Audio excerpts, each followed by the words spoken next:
کسی صحابی کو اپنے علم کی بنیاد پہ کافر بھی ڈکلیئر کر دے، وہ یہ سمجھے کہ میرے نزدیک وہ کافر تھا، تو اس سے یہ نہیں ہوگا کہ ہم اس کی تکفیر کریں گے۔ جو ہمیں کافر کہہ رہا ہے پھر ہم حق رکھتے ہیں کہ ہم اسے کافر کہیں گے۔ اگر قادیانی ہمیں کافر کہنا چھوڑ دے تو ہم ان کو کافر نہیں کہیں گے۔ صحابی ہونا کوئی بڑی فضیلت نہیں، جھوٹی حدیثیں گھڑنے کے اور جھوٹ بولنے کے ماہر تھے تابعین۔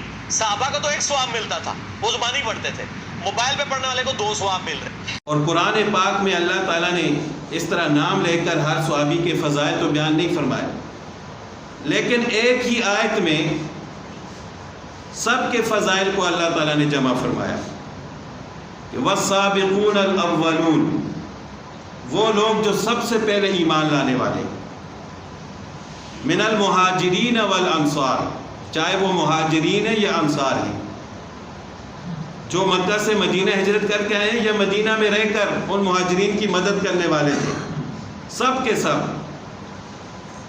والذین اتبعوہم، تو ایک طبقہ تو وہ تھا کہ جو شروع میں ایمان لانے والا تھا، والذین اتبعوہم بإحسان، اور وہ لوگ جنہوں نے ان پہلے ایمان لانے والوں کی اتباع کی نیکی میں، یعنی ان کو دیکھ کر ایمان لائے۔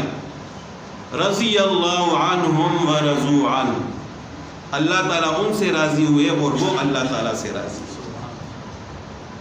وَأَعَدَّ لَهُمْ جَنَّاتٍ، اور اللہ تعالیٰ نے ان کے لیے ایسے باغات تیار فرمائے ہیں، تجری تحتها الانہار، جن کی نیچے نہریں بہتی ہیں، خالدین فیہا ابدا، وہ قیامت کے دن انہی باغات میں ہمیشہ ہمیشہ کے لیے رہے گی۔ ذالک الفوز العظیم، اللہ تعالیٰ فرماتے ہیں کہ یہ بہت بڑی کامیابی ہے کہ آخرت کے اعتبار سے اللہ تعالیٰ کسی سے راضی ہو جائے۔